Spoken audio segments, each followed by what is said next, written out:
Hi hello ನಮಸ್ಕಾರ. ನೀವು ನೋಡ್ತಾರೆ ಟೆಕ್ನೋ ಪ್ರಭು ಯೂಟ್ಯೂಬ್ ಚಾನಲ್. ಈ ವಿಡಿಯೋದಲ್ಲಿ ನಾನು ತಿಳಿಸ್ಕೊಡ್ತಾ ಇದ್ದೀನಿ how to put long video in shorts Kannada.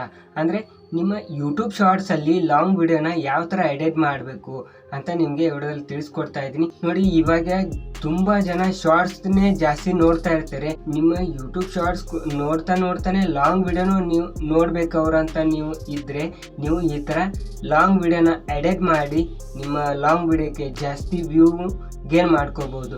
ನಿಮ್ಗೆ ಜಾಸ್ತಿ ವ್ಯೂ ಬರ್ತಾ ಹೋಗ್ತಾ ಇದ್ರೆ ಆಟೋಮೆಟಿಕ್ ನಿಮ್ಮ ಚಾನಲ್ ಕೂಡ ಗ್ರೋ ಆಗುತ್ತೆ. ಸೊ ಅದನ್ನು ಯಾವ ಥರ ಎಡಿಟ್ ಮಾಡಬೇಕಂತ ನಿಮಗೆ ನಾನು ಈ ವಿಡಿಯೋದಲ್ಲಿ ತಿಳಿಸ್ಕೊಡ್ತಾ ಇದ್ದೀನಿ.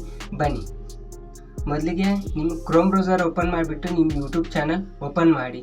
ಬೈ ಚಾನ್ಸ್ ನಿಮಗೇನಾದರೂ ಯೂಟ್ಯೂಬ್ ಕ್ರೋಮ್ ಬ್ರೌಸರಲ್ಲಿ ಯೂಟ್ಯೂಬ್ ಚಾನಲ್ ಓಪನ್ ಮಾಡೋಕ್ಕೆ ಬಂದಿಲ್ಲ ಅಂದರೆ ನಾನು ಅದ್ರ ಮೇಲೆ ವಿಡಿಯೋ ಮಾಡಿದ್ದೀನಿ, ಐ ಬಟನ್ ಕೊಟ್ಟಿರ್ತೀನಿ, ಹೋಗ್ಬಿಟ್ಟು ಚೆಕ್ ಮಾಡಿ.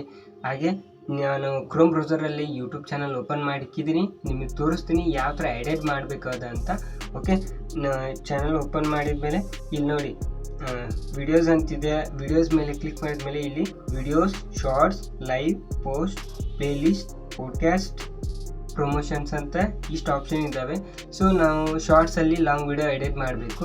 ಅದಕ್ಕೋಸ್ಕರ ನಾನು ಏನು ಮಾಡ್ತೀನಿ, ಶಾರ್ಟ್ಸ್ ಮೇಲೆ ಕ್ಲಿಕ್ ಮಾಡ್ತೀನಿ. ಕ್ಲಿಕ್ ಮಾಡಿಬಿಟ್ಟು ನೋಡಿ, ನಾನು ಇಷ್ಟೊಂದು ಶಾರ್ಟ್ ವಿಡಿಯೋ ಅಪ್ಲೋಡ್ ಮಾಡಿದ್ದೆ. ನಾನು how to edit caption in video using in short, ಇದ್ರ ಮೇಲೆ ಶಾರ್ಟ್ಸ್ ಹಾಕಿದ್ದೆ. ಇದ್ರ ಮೇಲೆ ಹಾಕ್ಬಿಟ್ಟು ತೋರಿಸ್ತೀನಿ ಯಾವ ಥರ ಅಂತ. ನೋಡಿ, ಇದ್ರ ಮೇಲೆ ಕ್ಲಿಕ್ ಮಾಡಿ, ನಿಮ್ಮ ಶಾರ್ಟ್ಸ್ ಯಾವುದಿದೆಯಲ್ಲ ಅದ್ರ ಮೇಲೆ ಕ್ಲಿಕ್ ಮಾಡಿಬಿಟ್ಟು ಓಪನ್ ಮಾಡಿ. ಓಪನ್ ಮಾಡಿದ ಮೇಲೆ ಇಲ್ಲಿ ನೋಡಿ ಕೆಳಗಡೆ ಇಲ್ಲಿ ನೋಡಿ ರಿಲೇಟೆಡ್ ವಿಡಿಯೋ ಅಂತಿದೆಯಲ್ಲ ಇದ್ರ ಮೇಲೆ ಕ್ಲಿಕ್ ಮಾಡಿ. ಕ್ಲಿಕ್ ಮಾಡಿದ ಮೇಲೆ ಇಷ್ಟೆಲ್ಲ ಓಪನ್ ಆಗುತ್ತೆ. ನೀವು ಎಷ್ಟು ವಿಡಿಯೋ ಮಾಡಿರ್ತೀರ ಅದೆಲ್ಲ ಓಪನ್ ಆಗುತ್ತೆ. ನಿಮಗೆ ಯಾವ ವಿಡಿಯೋ ಆ್ಯಡ್ ಮಾಡಬೇಕಲ್ಲ ಆ ವಿಡಿಯೋನ ನೀವು ಕ್ಲಿಕ್ ಮಾಡಿ ಹಾಕಬೇಕು. ನಾನು ಈ ವಿಡಿಯೋನ ಹಾಕ್ತೀನಿ, ಯಾಕಂದರೆ ನಾನು ಯೂಟ್ಯೂಬ್ ಶಾರ್ಟ್ಸ್ ನೋಡ್ತಿರ್ತಾರೆ, ಆವಾಗ ಅವರಿಗೂ ಯೂಟ್ಯೂಬ್ ಶಾರ್ಟ್ಸ್ಗೆ ತಮ್ಮನೆಲ್ಲ ಹಾಕೋಕ್ಕೆ ಬಂದಿಲ್ಲ ಅಂದರೆ ಈ ವಿಡಿಯೋನು ನೋಡ್ತಾರೆ.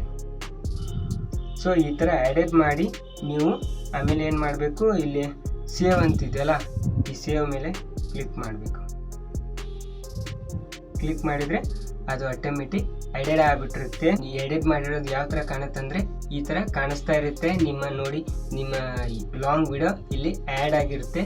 ಸೊ ಈ ಥರ ನೀವು ಯೂಟ್ಯೂಬ್ ಶಾರ್ಟ್ಸ್ ನೋಡೋವಾಗ ಯಾರ್ದಾದ್ರೂ ಯೂಟ್ಯೂಬ್ ಶಾರ್ಟ್ಸ್ ನೋಡ್ತಿರ್ತಿರಲ್ಲ, ಈ ಥರ ಕಾಣಿಸಿದ್ರೆ ಅವರು ಇನ್ನೂ 2-3 ವಿಡಿಯೋ ಹಾಕಿ ಇಕ್ಕಿದ್ದಾರೆ ಅಂತ ಅರ್ಥ. ಇವಾಗ ನೋಡಿ, ನಾವು ಐ ಕಾರ್ಡ್ಸಲ್ಲಿ ಲಾಂಗ್ ವಿಡಿಯೋದಲ್ಲಿ ಐ ಕಾರ್ಡ್ಸ್ ಯಾವ ಥರ ಎಡಿಟ್ ಮಾಡ್ತೀವಲ್ಲ ಆ ಥರ ಇಲ್ಲಿ ಶಾರ್ಟ್ಸಲ್ಲಿ ರಿಲೇಟೆಡ್ ವಿಡಿಯೋ ಅಂತ ಆಪ್ಷನ್ ಕೊಟ್ಟಿದ್ದಾರೆ. ಇದರಿಂದ ನೀವು ಬೇರೆ ವಿಡಿಯೋ ಹಾಕಿ ವ್ಯೂನ ಗೇನ್ ಮಾಡ್ಕೋಬೋದು. ಲಾಂಗ್ ವಿಡಿಯೋದಲ್ಲಿ ಆ ಥರ ಯೂಟ್ಯೂಬ್ ಶಾರ್ಟ್ಸಲ್ಲಿ ಈ ಥರ ನೀವು ಈ ಥರ ಯೂಟ್ಯೂಬ್ ಶಾರ್ಟ್ಸಲ್ಲಿ ಈ ಥರ ಲಾಂಗ್ ವಿಡಿಯೋನ ಎಡಿಟ್ ಮಾಡ್ಬೋದು. ನೋಡಿದ್ರಲ್ಲ ಫ್ರೆಂಡ್ಸ್, ಯೂಟ್ಯೂಬ್ ಶಾರ್ಟ್ಸಲ್ಲಿ ಲಾಂಗ್ ವಿಡಿಯೋನ ಯಾವ ಥರ ಎಡಿಟ್ ಮಾಡಬೇಕಂತ ನಿಮಗೆ ನಾನು ವಿಡಿಯೋದಲ್ಲಿ ತಿಳಿಸ್ಕೊಟ್ಟಿದ್ದೀನಿ. ಸಿಂಪಲ್ ಆಗಿದೆ, ಜಾಸ್ತಿ ಅವತ್ತೇನು ದೊಡ್ಡದಿಲ್ಲ, ವಿಡಿಯೋ ಚಿಕ್ಕದಾಗಿದೆ. ಸ್ಕಿಪ್ ಮಾಡಿದೆ ವಿಡಿಯೋ ವಾಚ್ ಮಾಡಿ. ಹಾಗೆ ನಿಮಗೇನಾದರೂ ಕ್ರೋಮ್ ಬ್ರೌಸರಲ್ಲಿ ಡೆಸ್ಕ್ಟಾಪ್ ಮೋಡಲ್ಲಿ ನಿಮಗೆ ಯೂಟ್ಯೂಬ್ ಚಾನಲ್ ಓಪನ್ ಮಾಡೋಕ್ಕೆ ಬಂದಿಲ್ಲ ಅಂದರೆ ಈ ವಿಡಿಯೋ ನೋಡಿ. ಹಾಗೆ ಯೂಟ್ಯೂಬ್ ಶಾರ್ಟ್ಸ್ ವಿಡಿಯೋ ಯಾವ ಥರ ಅಪ್ಲೋಡ್ ಮಾಡಬೇಕಂತ ಗೊತ್ತಿಲ್ಲ ಅಂದರೆ ಈ ವಿಡಿಯೋ ನೋಡಿ ಅಂತ ಹೇಳ್ತಾ, ಇದೇ ಥರ ನಿಮಗೆ ಹೆಚ್ಚಿನ ಯೂಟ್ಯೂಬ್ ಸಲಹೆಗಳಿಗಾಗಿ ನಮ್ಮ ಚಾನಲ್ಗೆ ಸಬ್ಸ್ಕ್ರೈಬ್ ಮಾಡಿ, ಹಾಗೆ ವಿಡಿಯೋಕ್ಕೆ ಲೈಕ್ ಮಾಡಿ ಅಂತ ಹೇಳ್ತಾ, ನಿಮ್ಗೇನಾದರೂ ಡೌಟ್ ಇದ್ದರೆ ಕೆಳಗಡೆ ಕಾಮೆಂಟ್ ಮಾಡಿ ಕೇಳಿ ಅಂತ ಹೇಳ್ತಾ ಈ ವಿಡಿಯೋದಲ್ಲಿ ಇಷ್ಟೇ. ಇನ್ನೊಂದು ವಿಡಿಯೋದಲ್ಲಿ ಸಿಗೋಣ. ಟಾಟಾ, ಬಾಯ್ ಬಾಯ್.